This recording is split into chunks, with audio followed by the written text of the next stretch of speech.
Hello，大家好，欢迎来到离线玩家 online 频道。本期视频咱们继续锐评去年测过的手机啊。本期的主题是，你每次都说是去年的，其实不是，是我们近一年的。对，近一年的啊。今天的主题是 iPhone 以及其他的一些杂七杂八的小众机型啊。什么就杂七杂八的呢？就很零碎啊。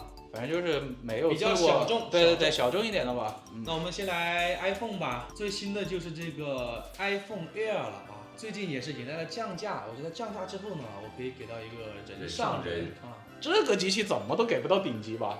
它那个续航，包括 eSIM 那个麻烦程度。对，虽然它手感很好，很精致啊，但是也牺牲了太多东西了。我真的想说一下，就是大家真的不要信什么那种网上 iPhone Air 可以什么一天用10个小时的，不可能的。就是如果你真的每天就是在那边非常低强度的去用的话，那其他手机比如说更长了，对吧？对，就更长了呀。怎么可能？这个手机是不太适合作为主力机使用的啊。确实，但是如果你有很好的一个充电条件，然后你平时比如说你开车啊，你可以随时随地补电，或者你可以接受往上面插一个那个电池什么的啊。我觉得还是 OK 的，但是它毕竟是一个单摄单扬声器，对吧？然后它价格呢，其实也不低，包括现在国内 eSIM 它其实去弄一下还是挺麻烦的啊，我觉得不是特别的推荐吧。然后剩下的 iPhone 其实跟华为差不多，就是在它自己的这个品牌体系里面，也就是属于你给多少钱它也给多少东西的。iPhone 整个17系列里面，我觉得最顶级的 iPhone 17，为什么呢？虽然它续航也就一般般，但是它这次毕竟提升还是挺大的。就苹果它这次在国内啊，它其实是做了一定的针对于国内的一个算是有点诚意的一些做法吧。比如说它下调了那个价格，256G 起，然后价格也到了5999，吃到了国补，来提升一波销量。那么很多人可能买到的价格就是5500，对吧？现在货好像也不是特别多啊，像一开始的话，其实货还是蛮难抢的。但是 iPhone 17呢，算是这么多年来最值得买的一个标准版 iPhone 了吧？如果你一直用 iPhone， 然后你对长焦也没有什么需求的话，iPhone 17一定是可以买的，可以说是最值得买的了。至于17 Pro 跟17 Pro Max， 其实就是看你个人取舍了啊。你要小屏就买 Pro， 要大屏的就 Pro Max。我个人是会推荐 Pro Max 一点的，对，因为续航已经达到了一个比较 OK 的一个标准了。是的，而且有一点，我觉得可以跟大家说一下，大家不都说 iPhone 的那个充电慢吗？今年差距没那么大了，朋友们。为什么呢？因为其他家都开始堆大电池了，然后充电也没有给的很多，因为你做了大电池，它可能充电功率就上不去了，你知道吧？它只能给到那么多了。我一直以为就是比如说电池到了个7、8千、1万的时候，它的充电功率可以到什么200瓦，或者说100大几十瓦，对吧？结果没有发生，还是80瓦、100瓦、80、90、100这样子，120的都不多。iPhone 这一次的充电速度其实也是有小幅度提升的啊，它的那个差距就没有那么的大了，尤其是 iPhone 的那个，比如说从什么20%充到80%那个时间，那个速度其实差距并不大了。对，再加上如果大家并不是像我们一样，就是全5G 在外面去用的话 ，iPhone 的续航其实是会更好的，因为它毕竟好像还是个外挂基带，是吧？对。所以 WiFi 下它可能续航还是会好一点的，只是安卓那边就是你在 WiFi 下用和在户外用其实差别也没有那么大，但是 iPhone 就比较明显了。17 Pro 我就只能给个人上人了，你们觉得呢？差不多都是 NPC 级别的，都是 NPC 啊？为什么呢？因为还是毕竟太贵了嘛。你按价格来说的话，那没办法，但是 iPhone 它自己有一个体系的啦，对吧？你买 iPhone 你就不要追求什么那种性价比。对，而且我觉得今年这个行情 ，iPhone 本来它加个256G就要加1000块钱，所以内存涨价对它其实没什么影响，或者它还是它硬掐了呀，不是说有那个新闻出来了吗？它直接就接受了三星什么储存那边的100%加价，我就直接扛住了。对啊，它就无所谓这个嘛，所以今年可能更香。但今年不一定哎。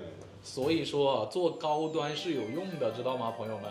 真的就是你把高端立住了就有用了。有的牌子冲高冲了那么多年，是怎么冲？俯冲也是冲是吧？你知道我说的哪家吗？我不知道，我也不知道。你知道吗？你知不知道？不知道。哎，你知不知道？我不知道。你不知道？你在笑什么？你不知道？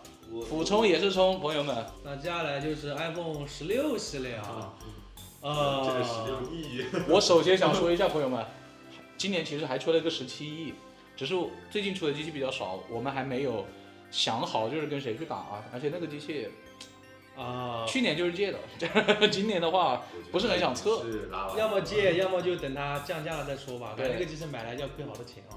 iPhone 16E 这个机器吧，顶多给个 NPC 吧你不。如去买17，对吧？对啊，你买17吧。 Swift 还反正16E 就是单摄双扬60赫兹，17E 也是单摄双扬60赫兹，哎呀，刘海屏啊，好难受啊。 18亿应该不是刘海屏了吧？ 18亿啊，你去苹果上班呗。iPhone 16其实也没什么好说的，拉完了就买17啊，对，提升很大。至于这个16 Pro Max，还是不太推荐大家去买的，就是它毕竟还是之前的那个外观嘛，然后它其他的提升也并没有，对吧？像今年17系列，它的那个长焦还是给到了一个4800万像素的一个4倍啊，100毫米的焦段了，那比以前还是会好一点了。但16 Pro Max 还是那个5倍的1200万像素，所以还是会差一些。就现在来说性价比还是比较低的。就是如果你价格可以比它便宜到2000或者3000这么一个的话，我觉得还是可以买的。没有，现在我看一些渠道价16 Pro Max 都要9500，全新真的假的全新啊？那不就是没降价吗？但是二手只要5、6千啊。那再看大家能不能接受二手呗。对。还有就是16 Pro， 我也想说一下，它之前也有一段时间价格弄得比较低，加完国补之后好像也就5500。对。但是是128G 的。我那个备用机13 Pro Max 打个王者，我眼睛都要瞎掉了，就是然后120稳不住，60就看得我难受死了。对，现在 iPhone 17好像还没有120的王者，这是提升的。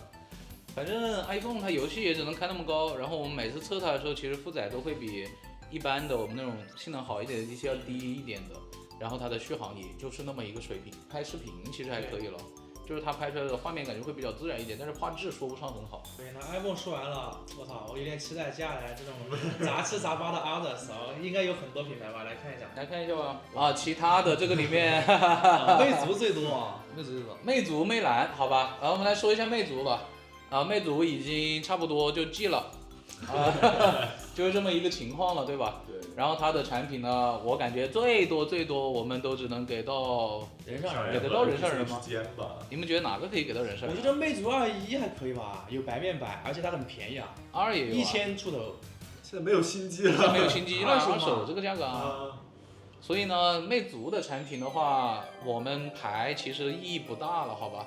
因为它也没有到那种特别好的产品，包括我们之前还觉得魅族又出了什么 Note 系列，对吧 ？Note 16 Pro 啊，什么 Note 16这种机器，测出来也挺一般，也挺一般般的，好吧？然后呢，至于它的主打的数字系列，就是你想买的，你追求情怀的，你热爱这个品牌的，你自然会买啊。我们怎么评价也没用啊。我们本来其实有规划一期说我们要不纪念一下魅族，去搞一期那个魅族20、魅族21、魅族22的一个这种户外测评，但是好像大家也不会去买了，就是这种感觉，所以就暂时搁置了啊。其实还有一个很奇特的机器，就是魅族20、魅蓝20，你看到没有？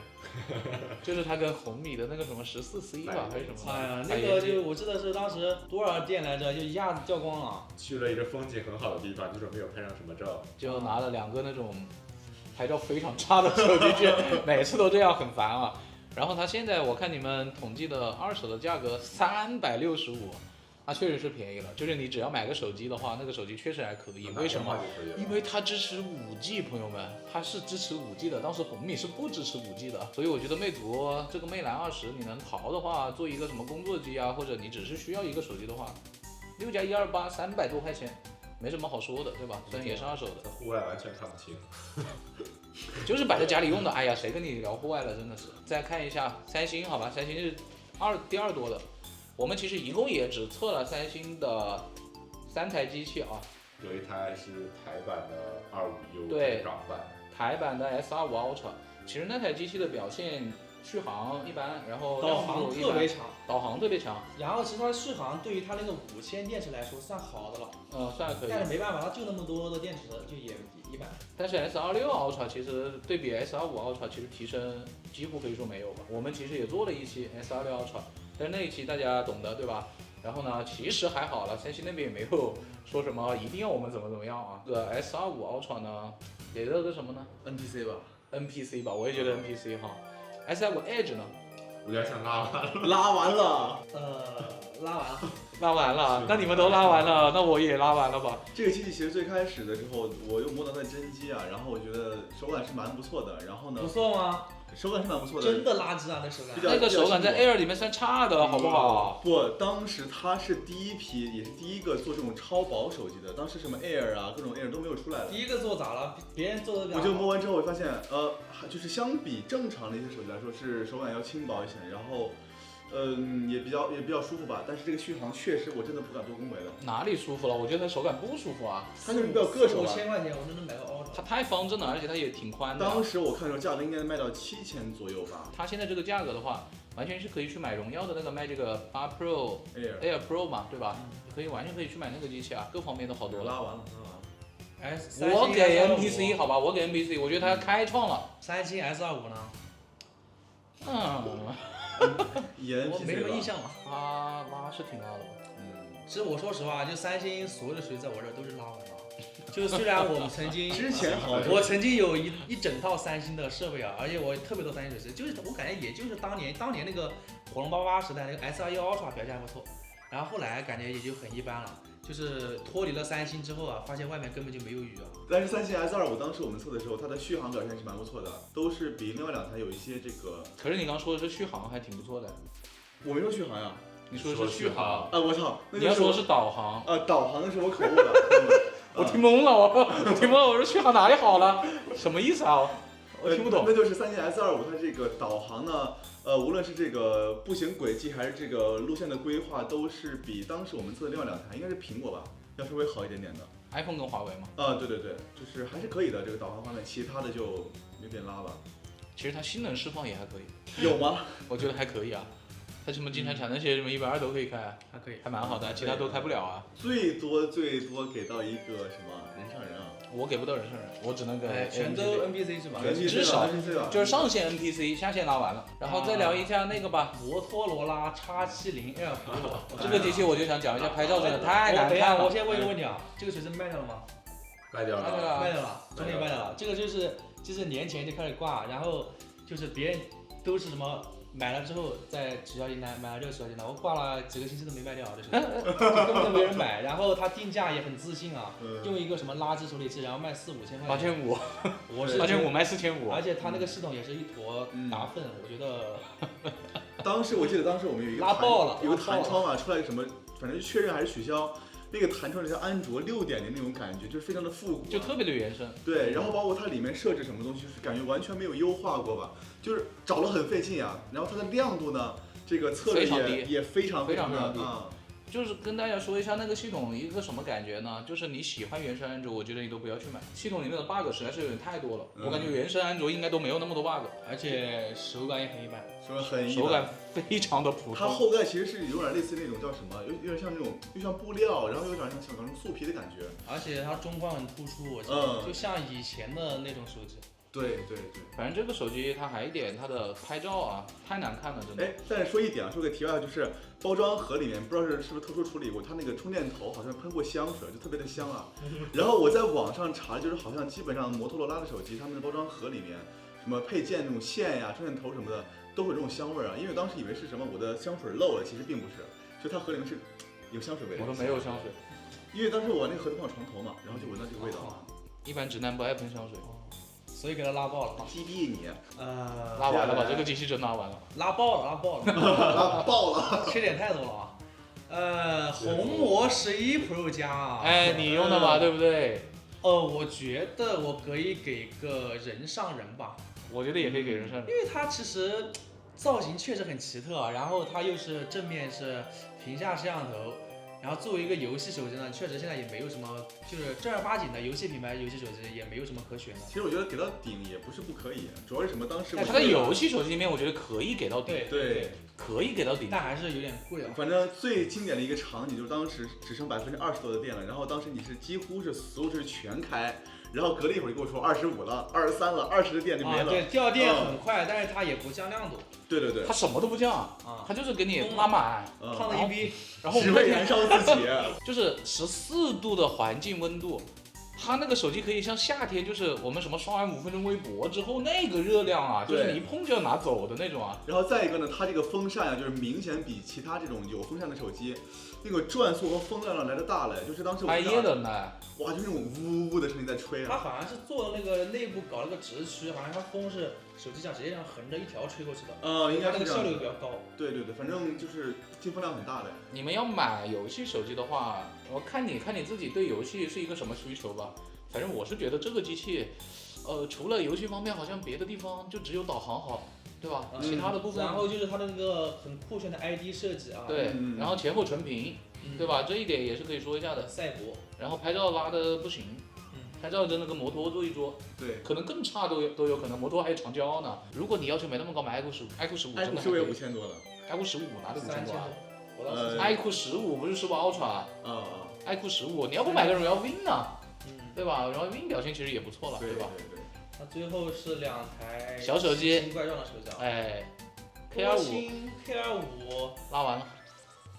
对，因为它有点贵，而且它那个系统很难用，而且它就是一个塑料手机嘛。我记得我当时给它套个壳，我把那个壳取下来的时候，一不小心就快给它那个前面面掰开了，掰开了。对，我记得这个。对，而且跟大家说一下啊，就是我之前对那个，比如说电话手表，我其实不是很了解。然后最近我就接触了我一个亲戚家的2个小孩，然后他们就是有那个电话手表嘛。